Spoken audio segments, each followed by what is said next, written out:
Two-time All-State defensive back at Rummel, where his number 10 is the only number retired in school history. He went on to become an All-SEC performer and first-team All-American at LSU and was an integral part of the national championship team in 2007 when he had 6 interceptions and forced 3 fumbles. He went on to play 6 seasons for the Chicago Bears, and here to share a little bit about his own experience and about LSU today as well. Please give a warm greeting to One Sports Foundation Quarterback Club. Welcome to Craig Steltz. Craig?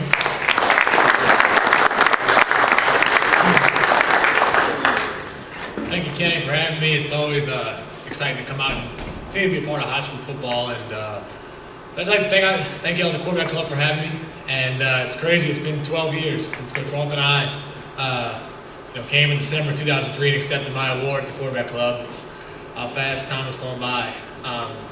Since then I've been able to come back. Came back last year at the final meeting and was able to give some motivation and education to the guys, high school players that moved up to the next level. It's a big jump from college to pro, and it's also a big jump from high school to college. For most players.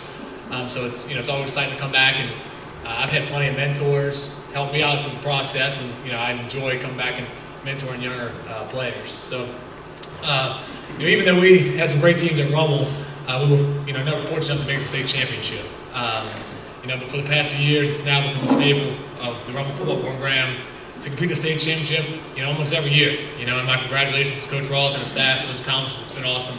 I was in Chicago the last few years, and always watching the games, watching on Twitter, or talking to people, at the game. So this will be my first year that I'm able to go to the game. So super excited. After my playing days at Rummel were finished, I was fortunate enough to be awarded a scholarship by Nick Saban to play at LSU. I had an older brother, played for Rummel, played for LSU. And he was a part of the years that LSU got back to that winning program, when Coach Saban came. And, ever since I was a dream of mine, I was a little boy growing we're playing Tiger Stadium.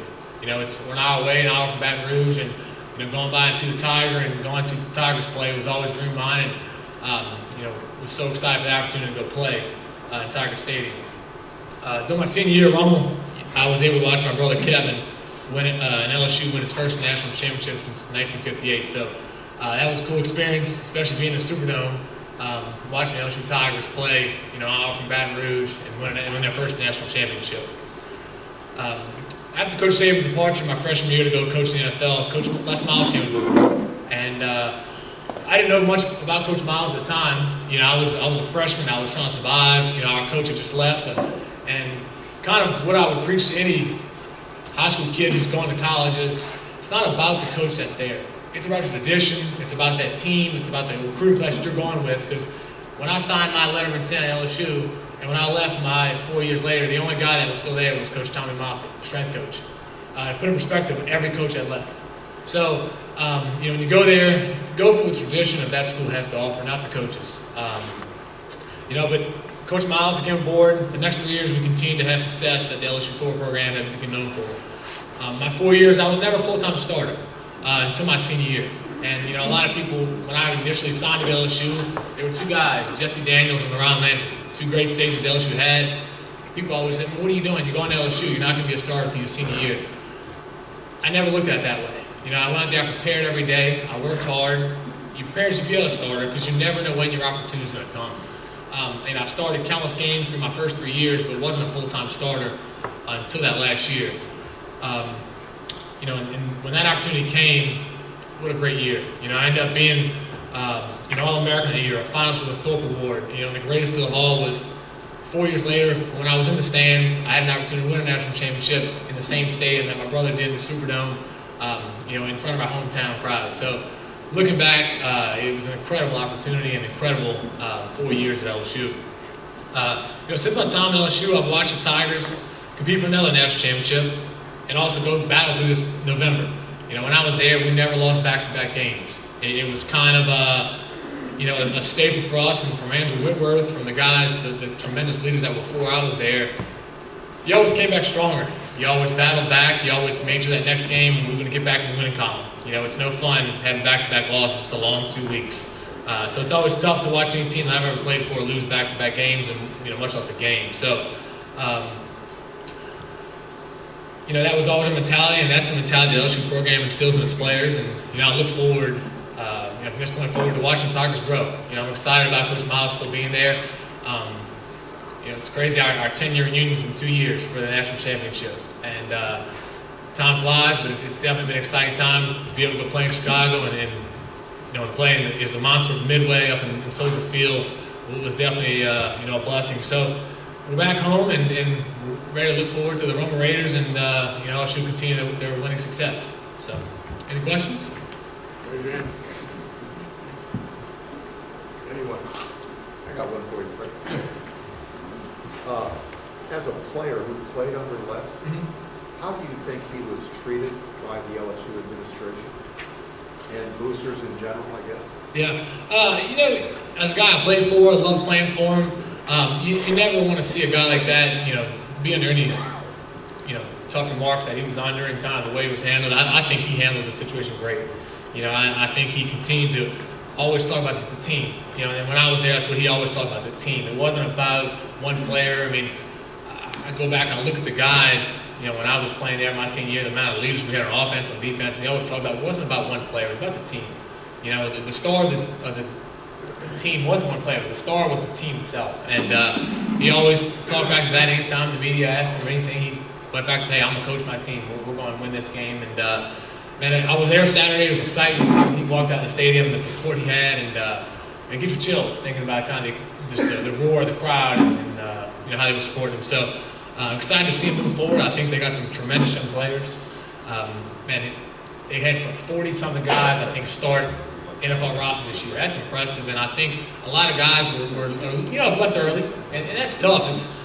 You only have guys that are in a 4-year period. It's not like the NFL where guys stay for 10 years. Those leaders, they have 4 years, and if they're leaving after their junior year, it's a special year, that senior year of their leadership. So with them leaving, it's tough for a freshman sophomore to come in and be that leader. But I think he's done a tremendous job of the program and continue to move forward. I know you're watching the games, and as a defensive back, I'm sure you're focusing on the defensive backfield. It seems to be a lot of talent there. Yes. How many of those guys, and which ones do you think have that potential to excel at the next level? Yeah, I've had the opportunity to work out with him most of the year this year, and every summer I would come back and train with Coach Moffitt and his staff at LSU. And a guy who I really look forward to watch playing is Jamal Adams. More of his instincts. He reminds me a lot of LaRon Landry. Just a guy who's around the ball. You can tell when he sheds blockers, the way he communicates with the rest of the secondary. I look forward to seeing him grow. And him being only a sophomore, I think he's had a tremendous year this year. Look for him to continue to grow as a player and as a leader on that team. But he's definitely exciting to watch. Do you feel like when Saban came, one of the things he said he had to change was the culture, culture of winning? And Skip Burton said the same thing. And we established, where we were losing maybe to Alabama, maybe not, one loss. And that whole culture, that whole mindset changed. And that was such a big key for us for so many years. And I think the big fear is now that we're willing to let that go and say, well, next year we can just go 8-4. Miles is a nice guy. Let's keep him forever. And I think that's what the fans are really worried about. And do you think that there is now an acceptance of a lesser culture of winning? Because we've accepted 4 losses. These seniors graduated the first time without a ring. Yeah, I think the biggest point you made is that culture, and I think Coach Saban did bring that when he came. And those close games that LSU maybe had lost before in the prior years, they were winning them. They realized, we're in this game, we're in it to win it. And I think the guys leaving as juniors and seniors, the leadership, maybe it wasn't being passed on to the young guys, the freshmen. I'm a firm believer of, opportunities are earned and not given. And when I got there, it took me 3 years to earn my opportunities as a starter. And I see a lot of guys coming in, and I know there are some great high school athletes, but to come in and start as a freshman, it's tough.